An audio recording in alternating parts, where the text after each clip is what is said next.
Hello guys, welcome back to my channel. இன்றைக்கி நம்ம என்ன சம்மரி பார்க்க போகிறோம் அப்படின்னா, ஜூலியஸ் சீசர். இதை எழுதினவங்க வில்லியம் ஷேக்ஸ்பியர். ஸோ ஷேக்ஸ்பியருக்கு வந்து ஒரு இன்ட்ரோவே தேவையில்லை இல்லையா? ஸோ லிட்ரேச்சர் அப்படின்னா மோஸ்ட்லி எல்லாருக்குமே ரொம்ப ஃபெமிலியரான ஒரு character Shakespeare. So English playwright, poet and also theatre artist. எல்லா யூனிவர்சிட்டிஸ்லையும் அட்லீஸ்ட் ஒரு பேப்பர்லையாவது ஷேக்ஸ்பியரோட ஒர்க் இருக்கும் இல்லையா? ஸோ அந்த அளவுக்கு நிறைய ஃபேமஸான பிளே எல்லாம் இவர் ப்ரெசென்ட் பண்ணியிருக்கிறாரு. For example Hamlet, Macbeth, Othello, Romeo Juliet, midsummer night's dream, அந்த லிஸ்ட்டில் ரொம்பவே ஃபேமஸான ஒரு ஒர்க் தான் ஜூலியஸ் சீசர் இல்லையா? ஸோ இந்த பர்டிகுலர் ஒர்க் அரௌண்ட் 1599 எழுதியிருக்கிறாங்க அப்படின்னு சொல்லப்படுது. இது வந்து ஃபர்ஸ்ட் பெர்ஃபார்ம் பண்ணது இவரோட நியூ கம்பெனியான குளோப் தியேட்டரில் தான் ஃபர்ஸ்ட் பெர்ஃபார்ம் பண்ணாங்க அப்படின்னும் சொல்லப்படுது. இந்த ஈவெண்ட் வந்து இந்த ஜூலியஸ் சீசர் அப்படின்றது வந்து ஒரு ட்ரூ இன்சிடென்ட்டை பேஸ் பண்ணி தான் அவர் எழுதியிருப்பார். 44 BCEல வந்துட்டு ரோமன் டிடெக்டரான ஜூலியஸ் சீசர் அப்படின்ற பர்சனை வந்து அசாசினேட் பண்ணுறாங்க. குரூப் ஆஃப் செனேட்டர்ஸ் சேர்ந்து அவங்கள கொலை பண்ணுறாங்க. ஸோ அந்த ஒரு இன்சிடென்ட்டை இன்ஸ்பயர் பண்ணி தான் ரொம்பவே பியூட்டிஃபுல்லான டயலாக்ஸ் எல்லாம் வச்சு இந்த பர்டிகுலர் பிளேயை ப்ரெசென்ட் பண்ணியிருக்கிறாங்க. Lives of the noble Greeks and Romans அப்படின்னு சொல்லக்கூடிய புக்கில் இருந்து அதோட டிரான்ஸ்லேஷன் வேர்ஷனாக தான் அதுலேருந்து இன்ஸ்பயர் பண்ணி தான் இந்த பர்டிகுலர் ஒர்க்கை வந்து ஷேக்ஸ்பியர் எழுதியிருக்கிறாரு. ஓகேவா? ஸோ இது வந்து ஒரு ஹிஸ்டாரிக்கல் ட்ராஜடி அப்படின்னு சொல்லலாம். ஏன்னா ப்ரொட்டகானிஸ்ட் இறந்து போயிடுவார் end of the play. So இதில் டோட்டலாக 5 ஆக்ட்ஸ் இருக்குது. அன்டில் 1623 வரைக்கும் இதை பப்ளிஷ் பண்ணலை. ஓகேவா? ஸ்டேஜில் தான் பெர்ஃபார்ம் பண்ணிட்டு இருந்தாங்க. லேட்டர் இதை பப்ளிஷ் பண்ணியிருக்கிறாங்க. அது வரைக்கும் இவரோட ஃபர்ஸ்ட் ஃபோலியோ கலெக்ஷன்ஸ் இருக்குது இல்லையா? ஷேக்ஸ்பியரோட பிளேஸ் எல்லாம் ஒன்றா அப்பியர் ஆகக்கூடிய அந்த ஃபோலியோ கலெக்ஷன்ஸில் தான் இது அப்பியர் ஆகிருக்கு. லேட்டர் இதை பப்ளிஷ் பண்ணுறாங்க. ஸோ இந்த பிளே வந்துட்டு எலிசபெத்தன் பீரியடில் இருந்து அந்த ஒரு ஆன்சைட்டிஸை வந்து ரிஃப்ளெக்ட் பண்ணுற மாதிரி இருக்கும். குவீன் எலிசபெத் ஃபர்ஸ்ட்டுக்கு வந்து ஏஜ் ஆகும்போது அவங்களுக்கு எந்த ஒரு வாரிசும் இல்லை அப்படின்றப்போ பீப்புள் வந்து அந்த சிவில் வாரை நினச்சி ரொம்ப பயப்படுறாங்க. இதுக்கப்புறம் எப்படி இருக்க போகுது, யார் ரூல் பண்ணுவாங்க அப்படின்னு சொல்லிட்டு அவங்களுக்குள்ள ஒரு பயமும் பதட்டமும் இருக்கும். ஸோ அந்த சிச்சுவேஷனையும் ஹைலைட் பண்ணுற மாதிரி சொல்லியிருப்பாங்க. ஸோ செட்டிங் அப்படின்னு பார்க்கும்போது ஏன்ஷியன் ரோம் 44 BCEல நடக்கிற மாதிரி இருக்கும். ஒரு பப்ளிக் ஸ்ட்ரீட்டில் செனேட்டர்ஸ் சேம்பர்ஸில் வச்சு நடக்கிற மாதிரி கொடுத்துருப்பாங்க. கேரக்டர்ஸோட லிஸ்ட் உங்களுக்கு டிஸ்கிரிப்ஷனில் கொடுக்குறேன். ஏன்னா நிறையா கேரக்டர்ஸ் இருக்கிறாங்க. செனேட்டர்ஸ் அப்படின்னு ஒரு குரூப் ஆஃப் பீப்புள் இருக்கிறாங்க. அது வந்து கவர்மெண்ட்டில் ரூல் பண்ணக்கூடிய அஃபீஷியல்ஸ் மாதிரி. ஓகேவா? ஸோ இவங்க தான் டிசைட் பண்ணுவாங்க. அந்த க்ரௌனிங் செரிமனியாக இருக்கட்டும், இந்த மாதிரி நிறைய முக்கியமான டெசிஷன் எடுக்கக்கூடியவங்க இவங்க. ஸோ இந்த பர்டிகுலர் குரூப் சேர்ந்து தான் ஜூலியஸ் சீசரை வந்து கொலை பண்ணுறதுக்கு பிளான் பண்ணுறாங்க. ஸோ அந்த பீப்புளோட லிஸ்ட்டை வந்து உங்களுக்கு கொடுத்துருக்கிறேன். அது போக தனியாக முக்கியமான கேரக்டர்ஸ் லைக் இப்போ ஜூலியஸ் சீசர் அப்படின்றவர் தான் ரோமன் டிடெக்டர், அவர் தான் ப்ரொட்டகானிஸ்ட். தென் மார்க்கஸ் ப்ரூட்டஸ் அப்படின்றவர் அவரோட ஃப்ரெண்ட் அண்ட் ஆல்சோ அவரும் ஒரு செனேட்டராக இருப்பார். தென் மார்க் ஆண்டனி அப்படின்றவங்க சீசரோட லாயலான ஒரு ஃப்ரெண்ட். தென் கால்பர்னியா அப்படின்றவங்க வந்துட்டு சீசரோட ஒய்ஃப். போர்ஷியான்றவங்க ப்ரூட்டஸோட ஒய்ஃப். இது போக அந்த செனேட்டர்ஸோட குரூப் இருக்குது. அது வந்து உங்களுக்கு லிஸ்ட் கொடுத்துருக்குறேன். நான் ஸ்டோரி நரேட் பண்ணும்போது அதையும் ஃபாலோ பண்ணிக்கோங்க. ஓகேவா? ஓகே, சம்மரி பார்த்துடலாம். ஆக்ட் 1 எப்படி ஸ்டார்ட் பண்ணுறாங்க அப்படின்னா, இப்போது ரோமனில் தான் பிளே ஓப்பன் ஆகுது. இப்போ ஒரு பப்ளிக் ஹாலிடே. 2 அஃபீஷியல்ஸ் வந்து பேசிக்கிறாங்க. 2 பேரும் சீசர் மேலே பயங்கர கோவத்தில் இருக்கிறாங்க. ஏன்னா ஜூலியஸ் சீசர் இப்போ வாரில் வின் பண்ணிவிட்டு ரோமை பாம்பே சன்ஸ் கிட்டே இருந்து சேவ் பண்ணி கொண்டு வராரு. ஸோ இப்போ ரோம் ஃபுல்லாக பயங்கர செலிப்ரேஷன் இருக்குது ஜூலியஸ் சீசரோட அந்த விக்டரியை செலிப்ரேட் பண்ணுறதுக்காக. இதை பார்க்கும்போது அஃபீஷியல்ஸ் எல்லாருமே கோவப்படுறாங்க. ஏன்னா இந்த மக்கள் எல்லாருமே பாம்பேயை வந்து மறந்துட்டாங்க. இதுக்கு முன்னாடி அவரை செலிப்ரேட் பண்ணிட்டு இருந்தவங்க இப்போ ஜூலியஸ் சீசரை செலிப்ரேட் பண்ணுறாங்க. ஜூலியஸ் சீசரோட ஸ்டாச்சுக்கு பண்ணியிருக்கிற டெக்கரேஷன்ஸ் எல்லாத்தையும் ரிமூவ் பண்ணுறது, இந்த மாதிரி நிறைய விஷயங்கள் பண்ணிவிட்டு அஃபீஷியல்ஸ் எல்லாருமே கோவப்படுறாங்க. இப்போ லூபெர்கல் அப்படின்னு சொல்லக்கூடிய ஒரு ஃபெஸ்டிவல் நடக்க போது. அப்போ ஜூலியஸ் சீசரோட விக்டரி பரைட் வந்து அரேஞ்ச் பண்ணியிருக்காங்க. ஒரு சூட் சேயர் அங்கே வராங்க. அதாவது ஃபியூச்சரை ப்ரெடிக்ட் பண்ணி சொல்லுவாங்க இல்லையா? அவர் வந்து ஜூலியஸ் சீசர் கிட்ட beware of Ides of March அப்படின்னு சொல்கிறாங்க. இந்த ஐட்ஸ் ஆஃப் மார்ச் அப்படின்றது என்னன்னா, ரோம் பீப்புளை பொறுத்த வரைக்கும் எல்லா மந்த்தையுமே 3ஆக டிவைட் பண்ணுவாங்க. அதில் மிடில் ஆஃப் தி மந்த்தை தான் ஐட்ஸ் ஆஃப் அப்படின்னு சொல்லுவாங்க. ஸோ அந்த மாதிரி மார்ச் மந்தோட மிடில் வந்து உனக்கு ஏதோ ஒரு ப்ராப்ளம் நடக்க போகுது, ஸோ அதனால நீ கொஞ்சம் அவேராக இரு அப்படின்ற மாதிரி அவர் சொல்கிறாரு. பட் சீசர் வந்து அந்த வார்னிங்கை இக்னோர் பண்ணிடுறாரு. அதை பற்றி அவர் கன்சிடரே பண்ணலை. இப்போது கேஷியஸ் அண்ட் ப்ரூட்டஸ் வந்து பேசிக்கிறாங்க. கேஷியஸ், ப்ரூட்டஸ், இந்த மாதிரி நிறைய பேர் அந்த செனேட்டர்ஸ் லிஸ்ட்டில் பாருங்கள். அவங்க எல்லாருமே செனேட்டர்ஸ். ஸோ கேஷியஸுக்கும் ஜூலியஸ் சீசர் மேலே கோவம் இருக்குது. எதுக்காக அப்படின்னா அவன் ரொம்ப பவர்ஃபுல்லாக இருக்கிறான், எல்லாருக்கும் அவனை பிடிக்குது, வாரில் அவன் வின் பண்ணிட்டான், இந்த மாதிரி நிறைய விஷயங்கள் இருக்கிறதுனால கேஷியஸ் என்ன பிளான் பண்ணுறான் அப்படின்னா ப்ரூட்டஸோட சேர்ந்து நம்ம பேசாமல் ஒரு பிளான் பண்ணி அவனை கில் பண்ணிடலாமா அப்படின்ற மாதிரி சொல்கிறாங்க. ப்ரூட்டஸ் வந்து ஆக்சுவலி சீசரோட ஃப்ரெண்ட். அதனால் அவர் கொலை பண்ண மாட்டார், இதுக்கு அக்செப்ட் பண்ணவும் மாட்டார் அப்படின்னு சொல்லிட்டு ப்ரூட்டஸை பிரெயின் வாஷ் பண்ணுறதுக்காக அவனை வந்து ப்ரைஸ் பண்ணி பேசுகிறாங்க. உங்களுக்கு வந்து சீசரை பிடிக்குன்றது தெரியும், ஆனால் அதை விட அதிகமாக நீங்கள் ரோம் பீப்புளையும் ரோமையும் லவ் பண்ணுறீங்க அப்படின்றதும் எங்களுக்கு தெரியும். ஸோ அதனால் கண்டிப்பாக நீங்கள் இதுக்கு அக்செப்ட் பண்ணிக்குவீங்கன்னு எங்களுக்கு தெரியும் அப்படின்ற மாதிரி சொல்கிறாங்க. இப்போ இவங்க பேசிகிட்டு இருக்கிற சமயத்தில் கேஷ்கா அந்த இடத்துக்கு வரான். அவன் வந்து என்ன மென்ஷன் பண்ணுறான் அப்படின்னா, கேஷஸும் அங்கே தான் இருக்கிறான், ப்ரூட்டஸும் அங்கே தான் இருக்கிறான். அப்போ சொல்கிறான், பரேட் நடந்துச்சு இல்லையா? அந்த டைம் என்ன நடந்துச்சுன்னா, ஆண்டனி வந்துட்டு 3 தடவை க்ரௌனை சீசருக்கு ஆஃபர் பண்ணுறான். ஆனால் 3 தடவையுமே ஜூலியஸ் சீசர் அதை ரெஃப்யூஸ் பண்ணிட்டாரு அப்படின்ற மாதிரி சொல்கிறாங்க. ஸோ இது வந்து ஒரு நல்ல விஷயமா பார்க்கணும். ஆனால் அவங்க அதை எப்படி எடுத்துக்கிறாங்க அப்படின்னா, அவனுக்கு ஆக்சுவலாக அந்த க்ரௌன் மேலே ஆசை இருக்குது, பட் மக்கள் முன்னாடி அவன் கைத்தட்டல் வாங்கணும் அப்படின்றதுக்காக ரெஃப்யூஸ் பண்ணுற மாதிரி அங்கே வந்து ஆக்ட் பண்ணுறான் அப்படின்னு சொல்கிறாங்க. ஸோ இந்த பரேடோட எண்டில் சீசருக்கு வந்து ஒரு வலிப்பு மாதிரி வந்துட்டு ஸோ அவர் கீழே விழுந்துட்டாரு. அதுக்கப்புறம் அங்கேருந்து போயிட்டாரு அப்படின்ற மாதிரி சொல்றாங்க. ஸோ இது எல்லாத்தையும் கேட்டுட்டு ப்ரூட்டஸ் வந்து அமைதியாவே இருக்கிறாரு. ஏன்னா அவருக்கு வந்து கம்ப்ளீட்டா ஓகே சீசர நம்ம கொலை பண்ணிடலாம். அவன் கெட்டவன் அப்படின்ற மாதிரியான ஒரு தாட் வரல. ஸோ அவர அக்செப்ட் பண்ணா மட்டும் தான் இது பாசிபிள் ஆகும் அப்படின்றதுக்காக மத்த செனேட்டர்ஸ் பர்ட்டிகுலர்லி கேஷியஸ் என்ன பிளான் பண்றான் அப்படின்னா, மத்த மக்கள் அனுப்புற மாதிரி அதாவது ரோம் பீப்பிள் இல்லாம மத்த சிட்டிசன்ஸ் வந்து ப்ரூட்டஸ்க்கு லெட்டர் அனுப்புனா அந்த லெட்டர் எப்படி இருக்குமோ அதே மாதிரி சில லெட்டர்ஸ் வந்து அவனோட வீட்டுக்கு அனுப்பி வைக்கிறாங்க. சீசர் கிட்ட இருந்து இந்த ரோமை நீங்க காப்பாத்தி ஆகணும். சீசர் ரொம்ப ஆம்பிஷியஸான ஒரு பர்சன். ஸோ அவனோட கிரீடிக்கு வந்துட்டு நீங்க ரோமை வித்துறக்கூடாது அப்படின்ற மாதிரி நிறைய விஷயங்கள் எழுதி ப்ரூட்டஸ்க்கு ஒரு லெட்டரா அனுப்பி வைக்கிறான். இந்த லெட்டர்ஸ் எல்லாத்தையும் எழுதினது கேஷியஸ். ஆனா மத்த சிட்டிசன்ஸ் எழுதின மாதிரி அவன் அந்த லெட்டரை எழுதியிருப்பான். இப்போ செகண்ட் ஆக்ட்ல என்ன நடக்குது அப்படின்னா, இப்போ ஒரு நைட் டைம் எக்ஸாக்ட்லி சொல்லணும் அப்படின்னா, ஐட்ஸ் ஆஃப் மார்ச்சுக்கு முந்தின நாள்.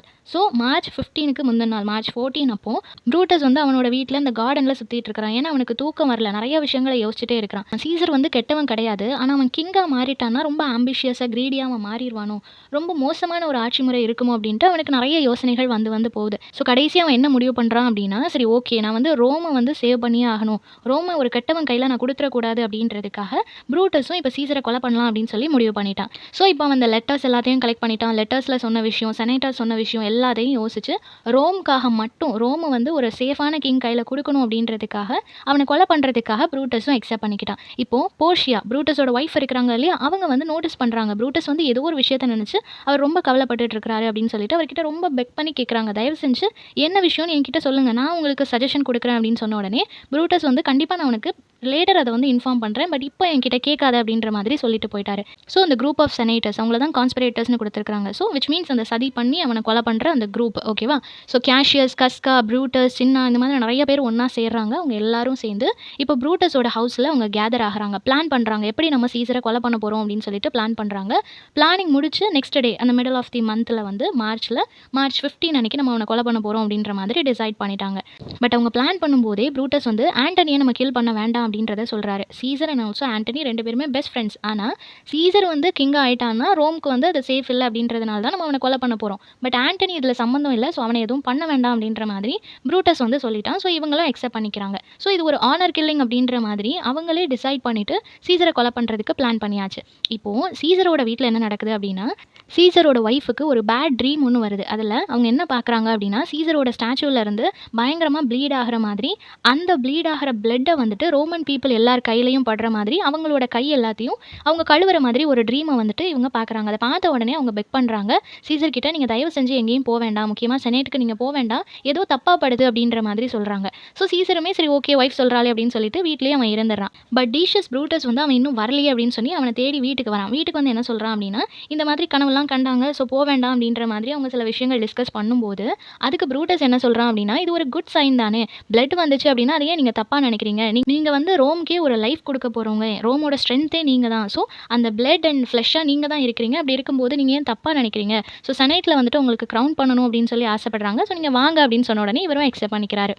இப்போ ஆக்ட் 3ல என்ன நடக்குது அப்படின்னா, சீசர் வந்து இப்போ செனேட்க்கு வந்துட்டாரு. Exactly that date March 15 Ides of March அப்படின்னு சொல்லக்கூடிய அந்த டேட்டில் இப்போ எல்லாருமே செனேட்டில் கேதர் ஆயாச்சு. அப்போது அந்த கான்ஸ்பிரேட்டர்ஸ் எல்லாருமே சீசர் கிட்ட கேட்குறாங்க, ஒரு பெட்டிஷன் மாதிரி கொடுக்குறாங்க. என்னன்னா, சிம்பரோட பிரதர் எக்ஸைலில் இருந்து திரும்ப வர்றதுக்கு நீங்கள் ஏன் அலோவ் பண்ணக்கூடாது அப்படின்ற மாதிரி கேட்கும்போது சீசர் வந்து ரெஃப்யூஸ் பண்ணுறாரு. இல்லை அதை வந்து நான் அலோவ் பண்ண முடியாது அப்படின்னு சொல்லிட்டு இருக்கிற சமயத்தில் அந்த சிம்பர் அப்படின்ற பர்சன் சீசரோட ரோப்பை பிடிச்சி இழுக்கிறான்.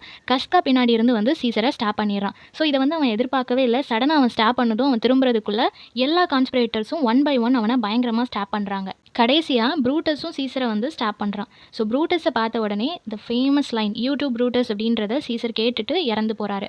ஸோ ஆண்டனி அந்த இடத்துக்கு வரான். இவங்க பண்ண அந்த ஒரு ஹாரிஃபிக்கான ஒரு விஷயத்தை நோட்டீஸ் பண்ணுறான். அந்த செனேட்டில் அவர் இறந்து கிடக்கிறாரு. ஃபுல்லாக பயங்கரமான பிளட் ஓடிட்டு இருக்குது. அவர் பாடி ஃபுல்லாக அவ்வளோ இடத்துல ஸ்டாப் பண்ணியிருக்கிறாங்க. இதை பார்த்த உடனே ஆண்டனிக்கு வந்து ஃபஸ்ட்டு கோவம் வரல. அவங்க கிட்ட ஃப்ரெண்ட்லியாக பேசுகிறான். ஓகே நீங்கள் வந்து இந்த மாதிரி ஒரு விஷயம் பண்ணிட்டீங்கல்ல அப்படின்னு சொல்லிட்டு அந்த கான்ஸ்பிரேட்டர்ஸ் எல்லாருக்கிட்டையும் கை கொடுக்குறான். அப்போது ப்ரூட்டஸ் வந்து என்ன சொல்கிறான் அப்படின்னா, ஆண்டனி கிட்ட, நீ வந்து சீசரோட ஃபியூனரலில் நீ கண்டிப்பாக பேசணும், பட் நான் பேசினதுக்கப்புறம் தான் நீ பேசணும் அப்படின்ற மாதிரி சொல்கிறான். அண்ட் ஆல்சோ நீ வந்து உன்னோட ஸ்பீச்சில் இந்த கான்ஸ்பிரேட்டர்ஸ் எங்கள் யாரையுமே நீ ப்ளேம் பண்ணி பேசக்கூடாது அப்படின்றதையும் அவன் சொல்கிறான். ஆண்டனியும் அதுக்கு அக்செப்ட் பண்ணிக்கிறான். இப்போ அவங்க பிளான் பண்ண மாதிரி சீசருக்கு வந்து ஃபியூனரல் அரேஞ்ச் பண்றாங்க. மக்கள் முன்னாடி சீசரோட டெட் பாடி வச்சிருக்காங்க. ரோம் பீப்பிள் எல்லாருமே அங்க கேதர் ஆயிருக்காங்க. அப்போ ப்ரூட்டஸ் வந்து அவரோட ஸ்பீச்ச ஸ்டார்ட் பண்றாங்க. ரோம் சிட்டிசன் கிட்ட என்ன சொல்றாங்க அப்படின்னா, நாங்க எல்லாருமே இவன கொலை பண்ணிட்டோம். ஆனா நான் சீசர எந்த அளவுக்கு லவ் பண்றேனோ, அதை விட அதிகமா ரோம் பீப்பிள லவ் பண்றேன். சீசர் ஒருவேளை கிங்கா வந்தாரு அப்படின்னா, ரொம்ப மோசமான ஒரு ஆட்சி முறை தான் இங்க இருக்கும். அவரால ரோம் பீப்பிளுக்கு என்னைக்கும் நல்லது நடக்காது அப்படின்றதுனால தான் ரோம சேவ் பண்றதுக்காக தான் நாங்க எல்லாரும் சேர்ந்து இந்த ஒரு முடிவு எடுத்தோம் அப்படின்ற மாதிரி சொன்ன உடனே கிரவுடும் அக்ரி பண்ணிக்கிறாங்க. ப்ரூட்டஸ வந்து எல்லாருமே பிரைஸ் பண்றாங்க. நெக்ஸ்ட் இப்ப ஆண்டனியோ பேச ஆரம்பிக்கிறாரு. அவர் என்ன சொல்றாரு அப்படின்னா, நான் வந்து இப்ப பேசும்போது ப்ரூட்டஸ ப்ளேம் பண்றதுக்காக நான் இங்க பேச வரல. உங்க எல்லாருக்கும் சில விஷயத்த ரிமைண்ட் பண்றதுக்காக தான் பேச வந்திருக்கிறேன் அப்படின்னு சொல்லி ஸ்டார்ட் பண்றாரு. ஸோ சீசர் வந்து கெட்டவன் எல்லாருமே சொல்றீங்க. ஆமா கரெக்ட் தான். ஏன்னா அவன் தான் நிறைய சண்டையில இந்த ரோம வந்து சேவ் பண்ணது அவன் தான். நிறைய இடங்கள்ல நிறைய வெல்த் வந்து ரோமுக்கு சேர்த்து கொடுத்தது. இந்த கஜானா ஃபுல்லா இருக்கு அப்படின்னா அதுக்கு சீசர் தான் காரணம். ஆனா அவனை வந்து கில் பண்றது ஆனரபிளான ஒரு ஆக்ட் தான். ப்ரூட்டஸ் நல்லவன் தான், சீசர் தான் கெட்டவன் அப்படின்ற மாதிரி சொல்றாரு. அண்ட் ஆல்சோ 3 டைம்ஸ் சீசர் வந்து இந்த கிரவுனை ரெஃப்யூஸ் பண்ணியிருக்காரு. ஆனா அப்படிப்பட்ட பர்சன் தான் கிங் ஆகணும்னு ஆசைப்படுறாரு. அப்படிப்பட்ட பர்சன் தான் ரோம அழிக்கணும்னு ஆசைப்படுறாருன்னு சொல்றது கரெக்ட் தான். ஸோ இவரை கில் பண்ணது ஒரு ஹானரபிளான ஆக்ட் தான் அப்படின்ற மாதிரி சொல்றாங்க. அது மட்டும் இல்லாம எந்த பெர்சன கிரீடியான பெர்சன் சொல்றாங்களோ அந்த பெர்சன் தான், அதே சீசர் தான் அவனோட எல்லா ப்ராப்பர்ட்டியுமே இங்க இருக்கிற ஒவ்வொரு மக்கள் மேலேயும் எழுதி வச்சிருக்காங்க. ரோம்ல இருக்கிற ஒவ்வொரு பீப்பிள் மேலேயும் அவரோட ஒவ்வொரு சொத்துக்களையும் எழுதி வச்சுட்டு ஒரு உயில் எழுதி வச்சு தான் அவர் இறந்து போயிருக்கிறாரு அப்படின்றத வந்துட்டு ஆண்டனி டிக்ளேர் பண்ணும்போது எல்லா மக்களும் ரொம்ப இமோஷனலா ஃபீல் பண்றாங்க. அண்ட் ஆல்சோ அவர் வந்து அந்த துணியை விளக்கிட்டு அவரோட டெட் பாடி எல்லாருக்கும் காமிக்கிறாங்க. நிறைய இடங்கள்ல ஸ்டாப் பண்ணியிருக்கு. காயங்கள்லாம் ரொம்பவே ஆழமா இருக்கு. ஸோ எல்லாரும் பார்க்கும்போது அந்த உயில அவர் திரும்ப ரீட் பண்ணுறாரு. தென் கடைசியாக அன் ஆனரபிள் மேன் அப்படின்னு சொல்லி ப்ரூட்டஸை அட்ரஸ் பண்ணுறாங்க. ஸோ நீங்கள் பண்ணது ஒரு ஆனரபிளான ஆக்ட் அப்படின்னு சொல்லி நீங்கள் ஜஸ்டிஃபை பண்ணுறீங்க. பட் சீசர் வந்து கெட்டவன் தான், நான் ஒத்துக்கிறேன். பட் இவ்வளோ நல்லதை பண்ண ஒரு கெட்டவன் அப்படின்ற மாதிரி ரொம்பவே அழகாக அந்த ஒரு டயலாகை வந்து ஷேக்ஸ்பியர் எழுதியிருப்பார். ஸோ இப்போ அங்கே இருக்கக்கூடிய பீப்புள் எல்லாருக்கும் இந்த கான்ஸ்பிரேட்டர்ஸ் மேலே பயங்கரமாக கோவம் வர ஆரம்பிக்கும். அவங்களுக்கு புரியுது, ஓகே இவன் நல்லவன் தான், பட் நம்மளை பிரெயின் வாஷ் பண்ணி நம்மளும் சீசருக்கு அகேன்ஸ்டாக திரும்புற மாதிரி இவங்க பிளான் பண்ணிட்டாங்க அப்படின்றது அந்த மக்களுக்கு புரிஞ்சு போச்சு. ஸோ எப்படியாவது இவங்க எல்லாரையும் கொலை பண்ணிடணும் அப்படின்ற மாதிரி மக்கள் எல்லாரும் அந்த செனேட்டர்ஸ்க்கு அகேன்ஸ்டாக திரும்புகிறாங்க. கோவத்தில் அந்த மக்கள் எல்லாரும் அவங்களுக்கு அகேன்ஸ்டாக திரும்பும்போது அவங்கள கொலை பண்ணணும்னு சொல்லி அவங்கள துரத்தும் போது சின்ன அப்படின்ற ஒரு பொயட் ஒருத்தர் இருப்பார். அவர் ஆக்சுவலி ஒரு நார்மல் பர்சன், ஒரு பொயட்டாக இருப்பார். பட் அவரோட நேமை வந்து ஒரு பர்சன் கேட்கும்போது அவர் சின்னான்னு சொன்ன உடனே இவனும் அந்த செனேட்டர் குரூப்பில் ஒருத்தன் தான் அப்படின்ற மாதிரி சொல்லி அவரை போட்டு அடிக்க ஆரம்பிச்சிடுறாங்க. பட் ஆக்சுவலாக அவர் அந்த குரூப்பில் கிடையாது. அவரும் ஒரு ஆர்டினரி சிட்டிசன் தான். பட் ஆக்சிடென்டலாக அவரை எல்லாரும் சேர்ந்து அடித்து கொலை பண்ணிடுறாங்க. இப்போ ஆக்ட் 4ல் என்ன நடக்குது அப்படின்னா, ஆண்டனி அண்ட் ஆக்டேவியஸ் அப்படின்றது வந்து சீசரோட அடாப்டட் சன். ஓகேவா, சீசருக்கு குழந்தை கிடையாது அப்படின்றதுனால வாரிசாக ஒரு பையனை தத்தெடுத்திருப்பாங்க. ஸோ அந்த பையன் அண்ட் சில பேரை சேர்த்துக்கிட்டு ஆண்டனி அண்ட் ஆக்டேவியஸ் வந்து ஒரு குரூப் ஃபார்ம் பண்ணி அந்த செனேட்டர்ஸ் எல்லாத்தையும் கில் பண்ணுறதுக்காக வார் வந்து ஸ்டார்ட் பண்ணணும் அப்படின்னு சொல்லி முடிவு பண்ணுறாங்க. இன்னொரு பக்கம் ப்ரூட்டஸ் அண்ட் கேஷியஸோட தலைமையில் அந்த செனேட்டர்ஸ் எல்லாரும் ஒன்றா ஒரு இடத்துல ஒளிஞ்சிட்டு இருக்காங்க. அவங்களுக்கு தெரிஞ்சு போச்சு வார் நடக்க போகுது. ஒரு பயங்கரமான ஒரு வாராக தான் இருக்கும். ஒன்று நம்ம வின் பண்ணுவோம், இல்லைன்னா நம்மளை எல்லாரையுமே அவங்க கொலை பண்ணிடுவாங்க அப்படின்றது அவங்களுக்கு தெரிஞ்சு போச்சு. இப்போ ப்ரூட்டஸ் அண்ட் ஆல்சோ கேஷியஸ் 2 பேரும் அந்த இடத்துல இருந்து பேசிட்டு இருக்கும்போது ப்ரூட்டஸ் வந்து கேஷியஸ் கிட்ட ரொம்பவே கோவப்படுறான். நீ பண்ணது ஏதோ தப்புன்னு எனக்கு தோணுது. நம்ம வந்து இந்த மாதிரி பண்ணியிருக்க கூடாதோ, கொஞ்சம் யோசிச்சிருக்கலாமோ, அன்ஃபேரான ஒரு விஷயத்த நீ என்ன வச்சு பண்ண வச்சுட்ட அப்படின்ற மாதிரி அவங்களுக்குள்ள ரொம்பவே ஹீட்டடாக ஒரு ஆர்குமெண்ட் போகுது. ஸோ அதை கேட்ட உடனே கேஷியஸ்க்கு பயங்கரமாக ஹர்ட் ஆகுது அண்ட் ஆல்சோ கோவம் வருது. ஸோ ரொம்ப ஓவராக அவங்க சண்டை போட்டுட்டு இருக்கும்போது ஒரு பாயிண்ட்ல வந்து புரிஞ்சுக்கிறாங்க, சரி ஓகே நமக்கு அகேன்ஸ்டாக ஒரு ஆர்மி டீம் ஒன்று ரெடி ஆகுது. ஸோ நம்ம சண்டை போடக்கூடாது அப்படின்னு சொல்லிட்டு அவங்க அமைதியாகிறாங்க. இப்போ எல்லாரும் தூங்கினதுக்கு அப்புறமா ப்ரூட்டஸ்க்கு முன்னாடி யாரோ வந்து நிற்கிற மாதிரி அவனுக்கு ஃபீல் ஆகுது. யாருன்னு பார்த்தா அது சீசரோட கோஸ்ட். அந்த கோஸ்ட் வந்து நைட் டைமில் அந்த டென்ட் முன்னாடி வந்துட்டு ப்ரூட்டஸ் கிட்ட நம்ம 2 பேரும் பிலிப்பியில் மீட் பண்ணுவோம் அப்படின்ற மாதிரி சொல்லிட்டு அங்கேருந்து டிஸப்பியர் ஆகிடுது. ஸோ அந்த மொமெண்ட் ப்ரூட்டஸ்க்கு வந்து ரியலைஸ் ஆகுது, ஓகே நம்ம இறந்து போக போகிறோம், அந்த பேட்டில் நம்மளை கொலை பண்ண போகிறாங்க அப்படின்றது தெரிஞ்சு போச்சு. இன்னொரு பக்கம் போர்ஷியாவுக்கு வந்து தெரிஞ்சு போச்சு ப்ரூட்டஸோட இந்த ஒரு ஆக்ட்னால அவனை எப்படியும் கொலை பண்ணிடுவாங்க அப்படின்றது தெரிஞ்சு போனனால அவன் இல்லாமல் வாழ முடியாதுன்னு சொல்லிட்டு அவளும் சூசைட் பண்ணி இறந்து போயிடுவான். ஆக்ட் 5ல் என்ன நடக்குது அப்படின்னா, இப்போ 2 ஆர்மிஸும் வந்து பிலிப்பியில் மீட் பண்ணுறாங்க. பேட்டில் நடக்க போகுது. ஸோ ஒரு ஹாரிஃபிக்கான பேட்டில் தான் இது இருக்க போகுதுன்னு சொல்லிட்டு ஒருத்தருக்கு ஒருத்தர் விட்டு கொடுக்காம பயங்கரமாக சண்டை போட்டுக்கிறாங்க. ஒரு பாயிண்ட்ல கேஷியஸ் வந்து ஆம்லெஸ் மாதிரி அவன் ஃபீல் பண்ண ஆரம்பிக்கிறான். ஏன் அப்படின்னா அவனோட ஃப்ரெண்டான டைட்டனஸை வந்து பிடிச்சிட்டாங்க அப்படின்றது அவனுக்கு தெரிய வருது. ஸோ எல்லாரையும் அவங்க எப்படியும் பிடிச்சிருவாங்க, எல்லாரையும் கொலை பண்ணிடுவாங்க. ஸோ இந்த வார் வந்து இதோட முடிஞ்சுது அப்படின்றது அவனுக்கு புரிய வரும்போது கேஷியஸ் என்ன பண்ணுறான் அப்படின்னா, அவனோட சர்வன்ட் கிட்ட நீ என்ன எப்படியாவது கொன்று அப்படின்னு சொல்லி கேட்குறான். ஸோ சீசரை குத்துன அதே கத்தியால் நீ என்னையும் குத்திரு, நான் செத்து போயிடுறேன் அப்படின்னு சொன்ன உடனே அவனோட சர்வன்ட்டும் ஒபே பண்ணி அவனை கில் பண்ணிடுறான். இப்போ கேஷியஸ் இறந்து போயிட்டான். இப்போ கேஷியஸ்க்கு என்ன ஆச்சுன்னு தெரியாமல் ப்ரூட்டஸ் ஒரு பக்கம் ரொம்ப சண்டை போட்டுட்டு இருக்கான். எப்படியாவது ஆண்டனியை டிஃபீட் பண்ணியே ஆகணும்னு சொல்லி அவன் சண்டை போடுறான். ஆண்டனியும் எப்படியாவது கேஷியஸ் அண்ட் ப்ரூட்டஸ் வந்து உயிரோட பிடிச்சிடணும்னு அவன் சண்டை போட்டுட்டு இருக்கான். தென் ப்ரூட்டஸ்க்கு என்ன தெரிய வருது அப்படின்னா கேஷியஸ் இறந்து போயிட்டான் அப்படின்றது தெரிய வருது. இருந்தாலும் அவர் கண்டினியூ பண்ணிட்டே இருக்கிறாரு. பட் ஒரு பாயிண்ட்ல அவருக்கு தெரிஞ்சு போச்சு இவனோட சைடில் இருக்கிறவங்க எல்லாருமே இறந்து போயிட்டாங்கன்றது ப்ரூட்டஸ்க்கு தெரியும் போது, சரி ஓகே நம்மளை வந்து உயிரோட அவங்க பிடிச்சிட்டு போகிறதுக்கு நம்ம அலோவ் பண்ணக்கூடாது அப்படின்னு சொல்லிட்டு அவனோட சர்வெண்ட் கிட்ட உன்னோட ஸ்வாடை நீ எனக்கு நேராக பிடிச்சிரு அப்படின்ற மாதிரி அவன் கேட்குறான். அதே மாதிரி அந்த சர்வெண்ட்டும் பிடிச்சிருக்கிறான். தென் ப்ரூட்டஸ் அவனுக்கு நேராக வேகமாக ஓடி வந்து அவனே அந்த ஸ்வாடில் குத்திட்டு இறந்து போயிடுறான். ஸோ ப்ரூட்டஸ் கேஷியஸ் 2 பேருமே இறந்து போயாச்சு. இதை பார்த்த ஆண்டனியோ ப்ரூட்டஸ் வந்து என்னை பொறுத்த வரைக்கும் அவன் நல்லவன் தான், ஒரு நோபலஸ்ட் ரோமன் ஆஃப் ஆல். ரோமனை பொறுத்த வரைக்கும் அவர் ஒரு நல்ல பர்சன் தான். ஏன்னா ரோமன் நல்லா இருக்கணும்னு அவன் நினச்சானே தவிர சீசரை கொலை பண்ணணும் அப்படின்றது அவன் இன்டென்ஷனலாக பண்ணலை. அவன் மேலே எந்த ஜலசியும் அவனுக்கு கிடையாது. ரோம் பீப்புளுக்காக யோசிச்சு அவன் இப்படி ஒன்று பண்ணிட்டான். ஸோ அதனால இவன் கெட்டவன் கிடையாது அப்படின்னு சொன்ன உடனே ஆக்டேவியஸ் சொல்கிறான், சரி ஓகே நம்ம ப்ரூட்டஸ்க்கு வந்து ஒரு ப்ராப்பரான ஆனரபிள் பரியல் ஒன்று பண்ணலாம், ஒரு ஃபியூனரல் ஒன்று பண்ணிவிட்டு அதுக்கப்புறமா பரி பண்ணலாம் அப்படின்ற மாதிரி பிளான் பண்ணுறாங்க.